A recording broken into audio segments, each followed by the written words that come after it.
పాత్రికేయ మిత్రులకు తెలియజేయడం ఏమనగా మా ప్రభుత్వం వచ్చి నేటికి సుమారు డిసెంబర్ 7కి 1 ఇయర్ కావస్తుంది.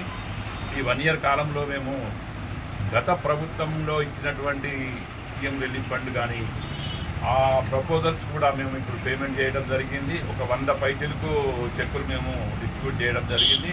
అలాగే ఇంకొక 200 వరకు కూడా మళ్ళీ కొత్త సీఎం రిలీఫ్ ఫండ్ అప్లై చేయడం జరిగింది. అయ్యే కాకుండా ఎల్ఓసీలు కూడా ఎడపల్లి మండలంలో ఒక 15 నుంచి 20 వరకు ఎల్ఓసీలు కూడా అప్లై చేసి వాళ్ళకు కూడా